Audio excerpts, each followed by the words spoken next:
ஒரு சமயம் விஜயநகரத்துல ரொம்ப நாளா மழை பெஞ்சுக்கிட்டே இருந்தது.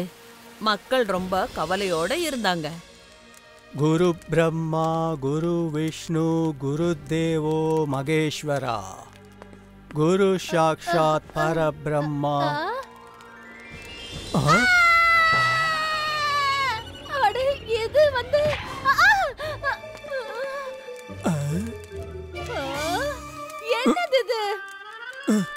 மழைய நிறுத்துறதுக்காக அந்த ஈஸ்வரன் கிட்ட பிரார்த்தனை பண்ணிக்கிட்டு இருந்தேன். என் ரசத்தை கொட்ட வச்சிட்டீங்களே.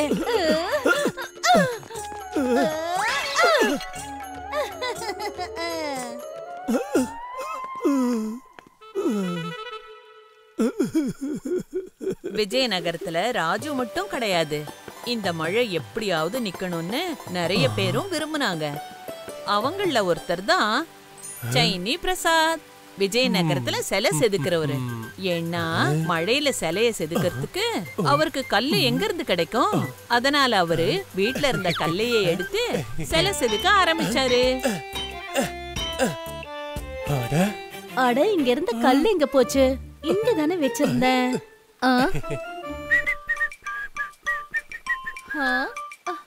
எங்க போச்சு அந்த கல்லு? என்னங்க, கொஞ்சம் தள்ளி போங்க. ஆமா, திடீர்னு உனக்கு என்னதான் ஆச்சு? சட்னி அரைக்கிற குழவி கல்ல காணோம். அத நீங்க எங்கயாவது பாத்தீங்களா? அது எங்க போச்சுன்னு எனக்கு எப்படி தெரியும்?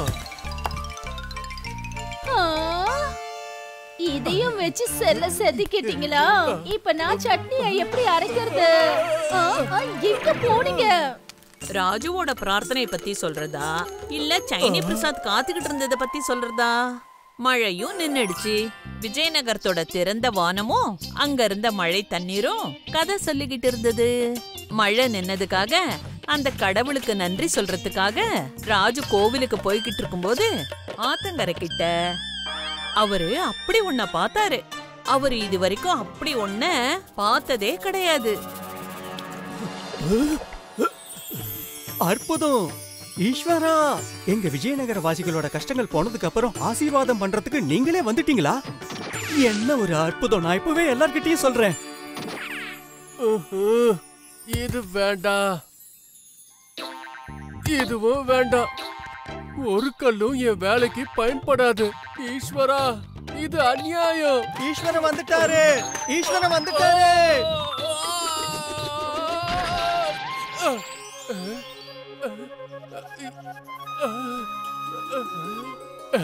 இவ்வளவு சீக்கிரம் எனக்கு கருணை காட்டிட்டீங்களே கடவுளே. எவ்வளவு அழகான நல்ல பாறைய காட்டியிருக்கீங்க. இதுல சிலைய செதுக்குனா ரொம்ப அற்புதமா இருக்கும். இப்பவே நான் போயிட்டு என்னோட உளியை எடுத்துட்டு வந்துடுறேன்.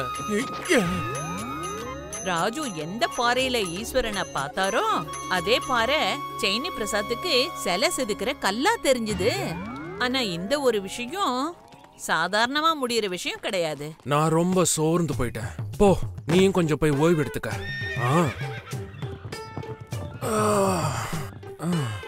அடேங்க அப்பா, என்ன ஒரு மென்மையான கல்லு. ஏன் நம்ம இங்க கொஞ்ச நேரம் ஓய்வு எடுக்க கூடாது?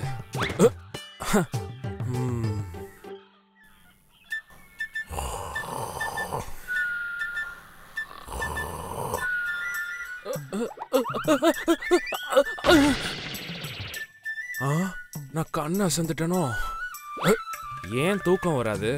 எவ்வளவு அற்புதமான இடம், அதுல ஒரு அருமையான கல்லு. இந்த இடம் என் கூட இருக்கிற வியாபார நண்பர்களோட சோர்வை கூட சுலபமா போக்கிரும். அவங்க கிட்ட போய் இப்பவே சொல்றேன்.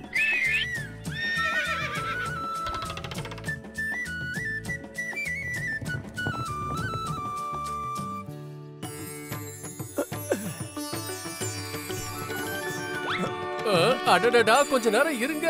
முதல்ல சிலைய நான் செதுக்கிறேன், அதுக்கப்புறமா நிறத்தை பூசுவோம். இது ஒண்ணும் நிறம் கிடையாது, இது மஞ்சள் குங்குமம். உனக்கு என்னதான் ஆச்சு? அந்த ஈஸ்வரனே இங்க தோன்றி இருக்காரு, உன் கண்ணுக்கு தெரியலையா என்ன?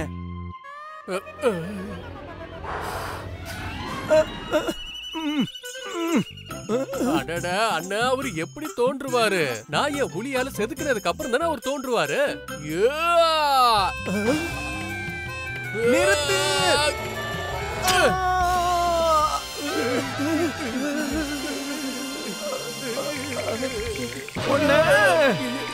இங்க பாருங்க நான் வேற எங்கேயாவது போய் சண்டை போடுங்க. நாங்க இந்த இடத்துல கொஞ்சம் ஓய்வு எடுக்கணும்.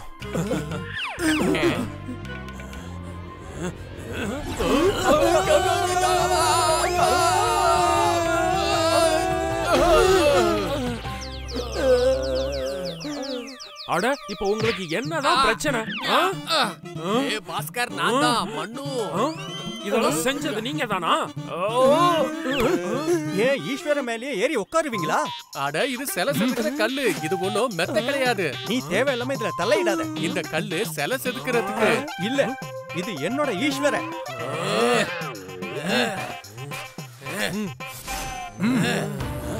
இது என்னோட கல்லு. இல்ல, என்னோடது. இல்ல, என்னோட கல்லு. இது உனக்கும் சொந்தம் இல்ல, அப்புறம் உனக்கும் சொந்தம் இல்ல. இது எனக்கு சொந்தமானது.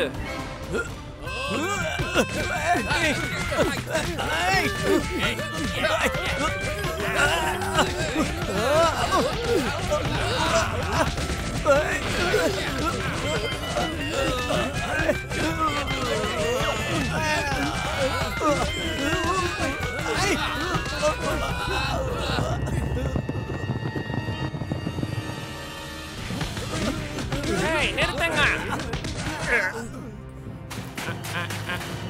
பாஜன், ஆமா இவங்கெல்லாம் யாரு? மலைவாழ் மக்கள் போல இருக்கு. நாங்க ராஜா வித்யாதரோட காவலாளிகள். தள்ளி போங்க. பாதையில தடங்களா இருக்கிற கல்ல நாங்க தள்ளி வைக்கணும். என்னோட ஈஸ்வரனை எப்படி தள்ளுறீங்கன்னு நானும் பாத்துறேன். இது நான் சிலை செதுக்கிறதுக்கான கல்லு. இத ராஜா கிட்ட சொன்னா உங்க நிலைமை என்ன ஆகும்னு கொஞ்சம் யோசிச்சு பாருங்க. நாங்களும் வியாபாரிங்க தான். இந்த மிரட்டெல்லாம் வேற யார்கிட்டயாவது வச்சுக்கோ. போய் உன் சிலைய வேற எங்கேயாவது செதுக்கு. இது நாங்க ஓய்வு எடுக்க வேண்டிய இடம்.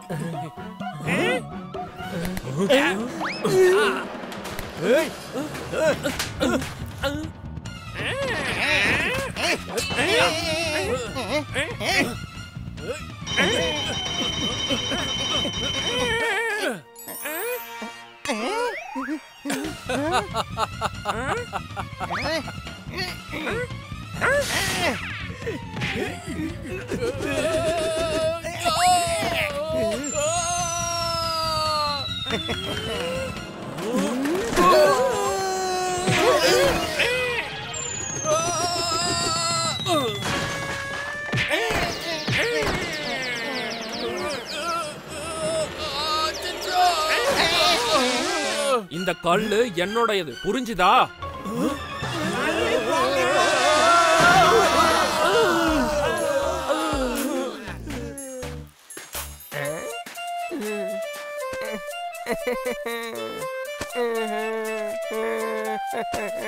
ஏ கேஷவ், ஏ ஈஸ்வர மேலேயே துணி துவைக்கிறியா? ஆனா உன் ஈஸ்வரன் எங்கப்பா? இங்க பாரு, இது நாங்க ஓய்வெடுக்க வேண்டிய இடம். இங்க இருந்து கிளம்ப. எப்படி ஓய்வு எடுப்பீங்க? இது சிலை செதுக்கிற கல்லு. சிலையா? ஓய்வு எடுக்கிற இடமா? ஈஸ்வரனா? அட இது என்னோட துணி துவைக்கிற கல்லுப்பா. என்ன? மழைனால மண்ணு படைஞ்சிருக்கும். அத நீங்க எல்லாரும் தப்பா நினைச்சிட்டீங்க. இவன் என்ன பேசுறான் பாத்தியா? என்னமோ இதுல அவன் பேர் எழுதி இருக்கிற மாதிரி பேசுறான். பேரா? என்ன பாத்துட்டீங்களா? கிளம்புங்க. அரண்மனையோட துணிகளை நான் துவைச்சாகணும். கேசவன் அந்த இடத்துக்கு துணி மூட்டையோட வந்து அங்க இருந்த எல்லாருடைய ஆசைகளை சுக்குநூறா உடைச்சிட்டான் இல்லையா? வாவ் அம்மா, சூப்பரான ஸ்டோரி. அந்த கல்ல அவங்க வெவ்வேறு பார்வையில பார்த்திருக்காங்க. ரொம்ப சரியா சொன்ன. அப்புறம் கடைசில என்னாச்சு? அது துணி துவைக்கிறவருடைய கல்லு. விஜயநகரத்தோட சத்திரம் ரொம்பவே பிரசித்தி பெற்றதா இருந்தது. விஜயநகரத்துக்கு வந்து போற வியாபாரிகளுக்காகவே இது கட்டப்பட்டது. அவங்க தங்கறதுக்கும் சாப்பிடுறதுக்கும் அப்புறம் விலை குறைவான இடமா அது இருந்தது.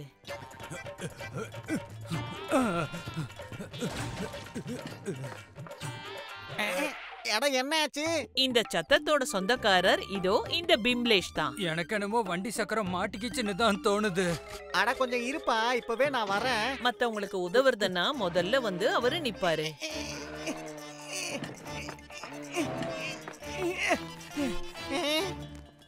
ரொம்ப நன்றி பிம்லேஷ். சரி அண்ணே, நீங்க போய் சாப்பிட்டுட்டு கொஞ்சம் ஓய்வெடுங்க. இந்த வழிக்கு நான் ஒரு வழி பண்றேன்.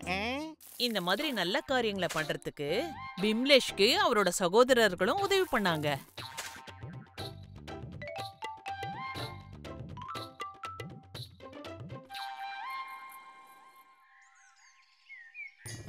அசத்திட்டீங்க பிம்லேஷ் அண்ணா. இந்த வழியை சரி பண்ணி ரொம்ப பெரிய விஷயத்த பண்ணிருக்கீங்க. பார்த்து ஜாக்கிரதை, போயிட்டு வாங்க. ஆ, ஆ, ஆ.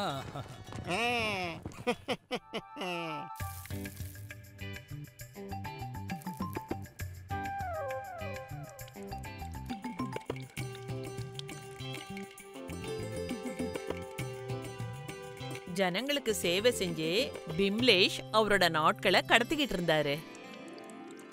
ஒரு நாள் பிம்லேஷோட அந்த சத்திரத்துக்கு ஒருத்தர் வந்தாரு. இதுக்கு முன்னாடி அவரை பிம்லேஷ் பார்த்ததே இல்ல. உங்களை பார்த்தா ரொம்ப தூரத்துல இருந்து வந்த மாதிரி இருக்கு. சத்திரத்துல சாப்பிட்டுட்டு இங்கேயே கொஞ்ச நேரம் நீங்க ஏன் ஓய்வு எடுத்துட்டு போக கூடாது? ஏற்கனவே இங்க நிறைய ஆளுங்க இருக்காங்க. கொஞ்சம் ஓய்வு எடுத்துட்டு நான் வேற ஏதாவது இடத்த தேடிக்கிறேன். பிம்லேஷால அதை ஏத்துக்கவே முடியல. ஒரு வழிபோக்கர் அவரோட சத்திரத்துல சாப்பிட்டு ஓய்வெடுக்காம போறதா என்ன? சத்திரத்துல தான் இடம் இல்ல, ஆனா அவரோட வீட்ல இடம் இருக்குல்ல. இந்த கொள்ளு உங்களுக்கு தான்.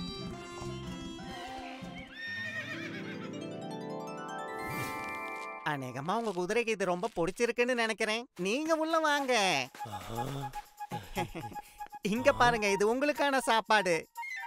இவ்வளவு ருசியான உணவை பார்த்து எனக்கு இன்னும் பசி அதிகமாயிடுச்சு. அவரு வெறும் 2 ரொட்டி தான் கேட்டாரு, ஆனா அவருக்கு சாப்பிட பலவிதமான உணவுகள் கிடைச்சது. அப்புறம் என்ன, வழிபோக்கர் வயிறார நல்லா சாப்பிட்டாரு.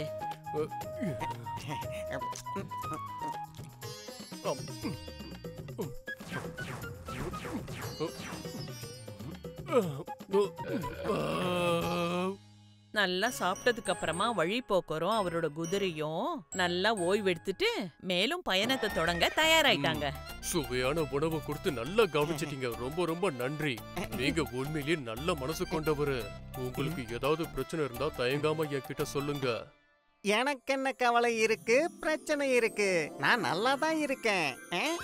என் கூட என் மொத்த குடும்பமும் இருக்கு, சகோதரர்களும் இருக்காங்க. எங்க பசங்கெல்லாம் ஒத்துமையா ஒன்னா இருக்காங்க. இந்த சத்திரத்துல வர்ற வழிபோக்கர்களுக்கு சேவை செஞ்சே என் வாழ்க்கை ரொம்ப நல்லா தான் போய்கிட்டு இருக்கு. எனக்கு எதை பத்தியும் எந்த கவலையும் இல்ல.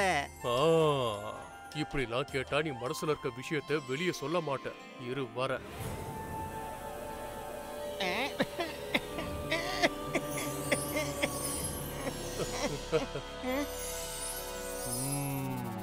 நான் தான் யமன். என்னை எதிர்ப்பவன் எவன்? என்ன யமராஜாவா? பிரபு நீங்களா? இங்க இங்க நீங்க எப்படி இங்க வந்தீங்க? பயப்படாத, நான் அப்பப்போ பூமியை சுத்தி பார்க்கறதுக்கு வருவேன். இப்ப நான் உனக்கு யாருன்னு தெரிஞ்சிடுச்சு. சொல்லு, உனக்கு என்ன கவலை இருக்கு? பிம்லேஷ் அவரோட குடும்பத்தை நினைச்சு ரொம்ப கவலைப்படுறேன்னு சொன்னாரு. ஒருவேளை அவருக்கு ஏதாவது ஆச்சுன்னா அவர் குடும்பத்தை யார் பாத்துப்பாங்க? அது கூடவே தன்னோட சத்திரத்தை இன்னும் பெருசு பண்ணணும்னு அவரு ஆசைப்பட்டாரு. அப்பதான் இன்னும் நிறைய வழிபோக்கர்களுக்கு உதவி செய்ய முடியும்னு சொன்னாரு. அப்படியே ஆகட்டும். நீ உண்மையிலேயே ரொம்ப நல்லவன் பிம்லேஷ். நான் யாருன்னு கூட தெரியாம எனக்கு சாப்பிட சாப்பாடு கொடுத்த, நான் ஓய்வெடுக்க இடம் கொடுத்த. பிறப்பும் இறப்பும் அனித்தியமானது, அதை என்னால கூட தடுக்க முடியாது. ஆனா உன்னோட சேவைக்கு பிரதியா என்னால ஒரு விஷயம் பண்ண முடியும். உன்னோட கடைசி காலத்துல நான் உன்னை கூப்பிட வர்றதுக்கு முன்னால நான் உனக்கு ஒரு சில சமிக்கைகள் கொடுப்பேன். அதுக்கு முன்னால உன்னோட குடும்பத்துக்காகவும் ஜனங்களுக்கு சேவை செய்யவும் என்ன ஆசைப்படுறியோ அதை செய்யலாம். உங்களுக்கு ரொம்ப நன்றி பிரபு.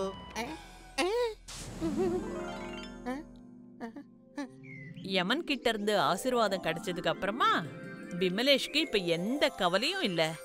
அவர் மனசார தன்னோட குடும்பத்துக்கு என்னெல்லாம் செய்ய முடியுமோ அதெல்லாத்தையும் செய்ய ஆரம்பிச்சாரு. அண்ணா, இப்ப சத்திரத்துல இடம் ரொம்ப கம்மியா இருக்கு. நம்ம இன்னும் கொஞ்சம் இடம் ஏற்பாடு பண்றதுதான் நமக்கு நல்லது. ஒன்னு பண்ணு, இந்த சத்திரத்தை பெருசு பண்ணி இத நல்ல விதமா நீயே கவனிச்சுக்க, சரியா? அனுஜ் உனக்கு உதவியா இருப்பான், சரியா? கொஞ்சம் கொஞ்சமா பிமலேஷ் தன்னுடைய 2 சகோதரர்களையும் சத்திரத்தோட வேலையில சேர்த்துக்கிட்டாரு. காலம் அப்படியே ஓடிச்சு. பிமலேஷோட தலைமுடி, மீசை எல்லாமே நரைச்சு போச்சு. சரி வா போலாம்.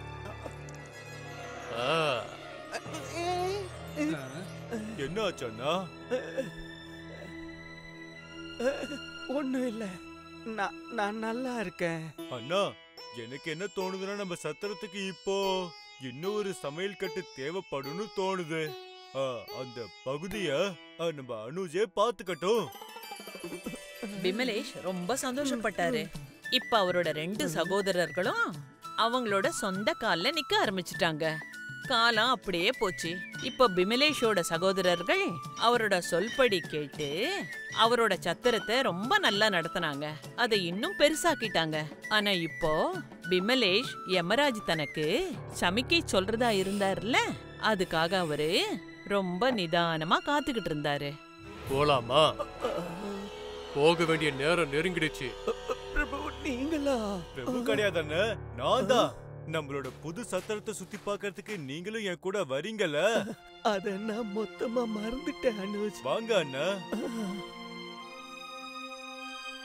பிம்லேஷோட ஆயுள் காலம் முடிகிற நேரம் வந்துடுச்சு. ஆனா வாழற ஆசை மனுஷனை சாகர வரைக்கும் விடாது இல்லையா? அதனால பிம்லேஷோட நிலைமையும் அந்த மாதிரி தான் இருந்தது.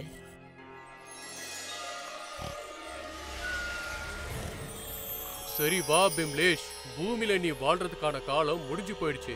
போலாமா? அனுஜ்,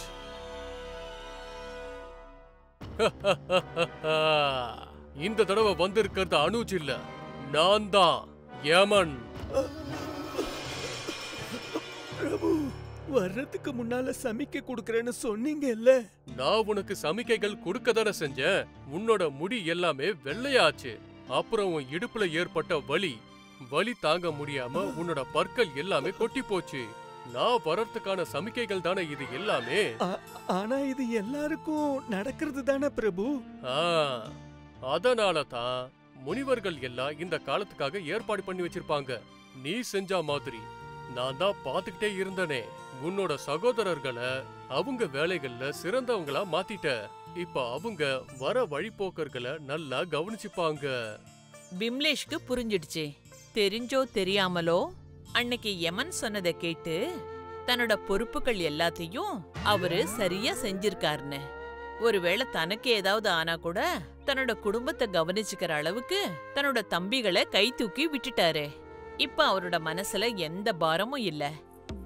இப்ப அவரு ரொம்ப சந்தோஷமா யமனோட சேர்ந்து இந்த பூமியை விட்டு கிளம்பி போனாரு.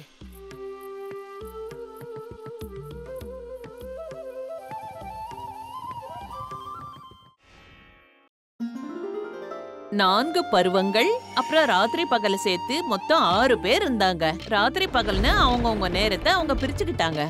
ஆனா 4 பருவங்கள்லயும் ஒரு விஷயத்தை வச்சு வாக்குவாதம் நடந்துச்சு. அதுல யாரு சிறந்தவங்கன்னு. அப்புறம் அக்னி தேவன் சொன்னாரு, நான் தான் பெரியவன். அப்படி நான் இல்லாவிட்டால் பயிர்கள் பெருக்க முடியாது, மக்கள் சிரமப்படுவார்கள். இப்ப வந்தது குளிர்ந்த கால கடவுளோட முறை. இல்ல அண்ணா, என்னால எப்ப குளிர்காலம் ஏற்படுதோ அப்பதான் பயிர்கள் விளையுது. இந்திர தேவனால இது எல்லாத்தையும் பார்க்க முடியல. அப்புறம் அவரும் தன்னோட சக்திய காட்ட ஆரம்பிச்சாரு. அண்ணா, நான் மழையா பொழியறதாலதான் பயிர்கள் எல்லாம் விளையுது. எல்லாருடைய சின்னவர் வருண தேவர். எல்லார விட குறைஞ்சவரா என்ன? அண்ணா, நான் சொல்லும் போதுதான் மேகங்கள் உருவாகுது, அப்புறம் மழை பெய்யுது, அப்புறம் பயிர்களும் விளையுது. எந்த பருவம் சிறந்ததுன்னு மக்களை தவிர வேற யாரால சொல்ல முடியும்? அதனால 4 கடவுள்களும் விஜயநகருக்கு வந்தாங்க. பருவங்கள் வெயில் காலம் தான் சிறந்தது, சிறுக சிறுக சேவிச்சி. எல்லாரும் கேட்டீங்களா? விஜயநகரவாசிகள் என் மேல எவ்வளவு அன்பு வச்சிருக்காங்கன்னு. ஒருத்தர் சொல்றதுல என்ன ஆயிட போதன்னா? நீங்க சொல்றதுதான் சரி. பாருங்க, வெயில் காலத்துல நிறைய மாம்பழங்கள் காய்க்குது, அதனால எனக்கு நிறைய லாபம் கிடைக்குது. முடிவு தெரிஞ்சிடுச்சு. விஜயநகர வாசிகளுக்கு துணையா அக்னி தேவனை விட்டுட்டு மற்ற சகோதரர்கள் எல்லாம் புறப்பட்டாங்க.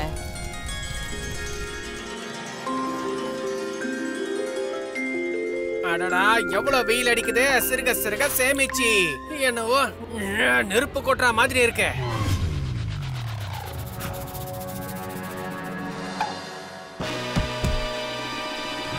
அடடா, என் மாம்பழங்கள்லாம் காஞ்சி போய் இப்படி கீழே விழுதே. இந்த முறை இந்த வெயில் எனக்கு ரொம்ப நஷ்டத்தை ஏற்படுத்திடுச்சு. அச்சச்சோ, வெயில், தண்ணி, யாராவது குடிக்க தண்ணி கொடுங்க. என்ன கொடுமையான வெயில் இது. இந்த வெயில் எப்ப குறையும்?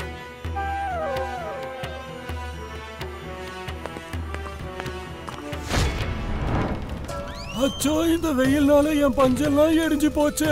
அட கடவுளே, எங்களை இந்த வெயில்ல இருந்து காப்பாத்து, மழைய கொடு.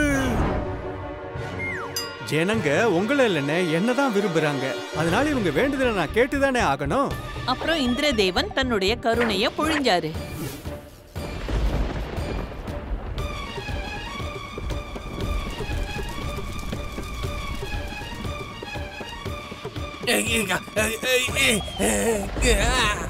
மழை வந்துடுச்சு. நல்ல வேலை, வெயில இருந்து முக்தி அடைஞ்சிட்டோம். சிறுக சிறுக சேமிச்சு. ஓ, மழைக்காலம் இல்லாத இந்த நேரத்துல மழை பெஞ்சு என்ன செல செய்ய விடாம பண்ணிடுச்சே. தேவைக்கு அதிகமான எந்த ஒரு விஷயமும் நல்லது கிடையாது. அது இந்த மாதிரி மழையா இருந்தாலும் சரி. அடடா அடடா, கடவுளே, ஏப்பா இப்படி சோதிக்கிற? சிறுக சிறுக சேமிச்சு.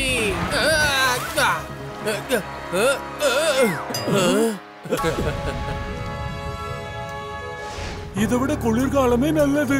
என்னோட பருத்தி நல்லா வியாபாரம் ஆகும். சரியா சொன்னீங்க. அப்புறம் என்கிட்டயும் நிறைய துணிமணிகளும் துவைக்கிறதுக்காக வரும். துவைச்சு குளிர்காலம் எப்ப வருமோ? அண்ணா, விஜயநகர மக்கள் உங்களை இல்ல என்னதான் விரும்புறாங்க. அவ்வளவுதான். அப்புறம் என்ன, பனிக்கால கடவுள் மொத்த விஜயநகரத்தையும் தன்னோட குளிர்ந்த போர்வையை விரிச்சிட்டாரு. என்ன ஒரு பனிக்காலம் இது. சிறுக சிறுக சேமிச்சு. இதுக்காகத்தானே நான் காத்துக்கிட்டு இருந்தேன். குளிர் காலத்துல பசி எடுக்கும், அப்புறம் என் அரிசியும் வியாபாரம் ஆகும். சிரோஜி அண்ணே, சீக்கிரமா இந்த கம்பளிய பண்ணி கொடுங்க. கொஞ்ச நேரம் ஆகும்.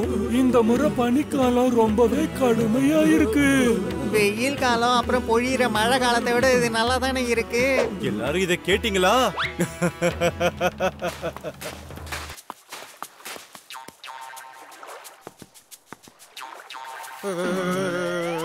இது தண்ணியா இல்ல பனி கட்டியா? துவைச்சு என்னங்க கம்பளி பண்ணி கொடுத்துருக்கீங்க நீங்க? இதுல குளிர் அடங்கவே மாட்டேங்குதே. எந்த குளிர் நெருப்புனால போகலையோ அது கம்பளியால போயிடுமா?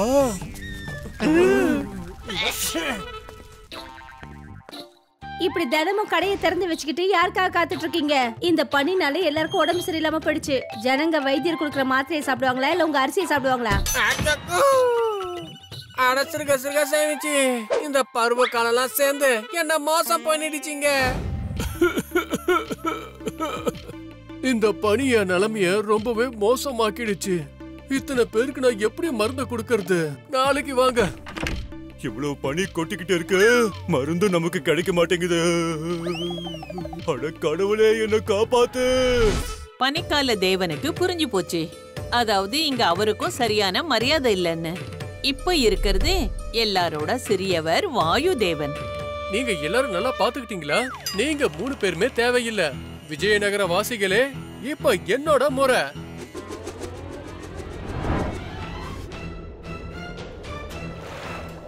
ஆஹா, என்ன ஒரு அருமையான காத்து, என்ன ஒரு வானிலை. துவைச்சு இன்னைக்கு துணி துவைக்கிறதுக்கு ரொம்ப அருமையா இருக்கும்.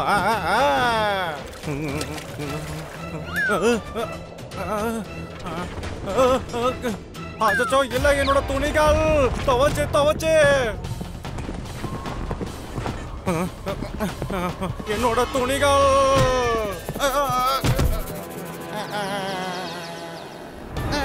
என்னடா போராத காலம். அடடா என்னோட மரம். அட என்ன யாராவது காப்பாத்துங்க. சிறுக சிறுக சேமிச்சு என்னோட அரிசி மூட்டை, என்னோட கடை. அட நீ மட்டும் எங்கப்பா தனியா போயிட்டு இருக்க? நானும் உன் கூட வரேன். வாயு தேவன் வந்ததுக்கு அப்புறம் கூட விஜயநகர மக்கள் சந்தோஷப்படல. மக்கள் இந்த பயங்கரத்தினால ரொம்ப சீக்கிரம் கை கோர்த்துக்கிட்டாங்க.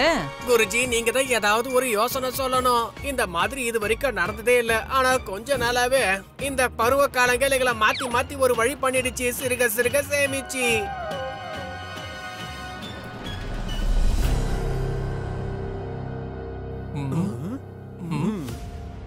இந்த இயற்கை சீற்றத்தினால எனக்கும் பெரிய நஷ்டம் ஏற்பட்டுடுச்சு. இது எதை குறிக்கிறது என்றால், கால தேவர்கள் ஒருவரோடு ஒருவர் சண்டை போட்டுக் கொண்டிருக்கிறார்கள். தெய்வங்களா இருக்கிற அவங்க தானே யோசிக்கணும். அவங்க சண்டை போடுறதுனால எங்களுக்கு தானே பாதிப்பு.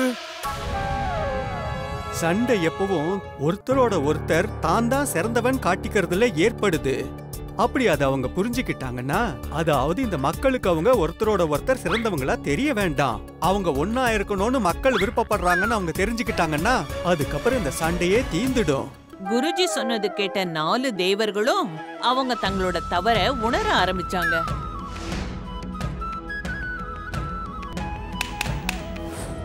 அதுவும் உண்மைதான். மழையோட ஆனந்தத்தை வெயிலுக்கு அப்புறம் தானே உணர முடியும். மழையோட சேர்ந்ததுதான் பனி.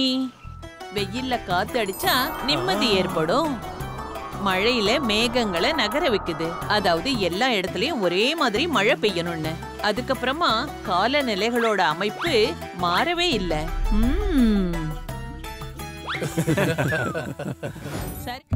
If you like this video, subscribe to our channel Murthy Media.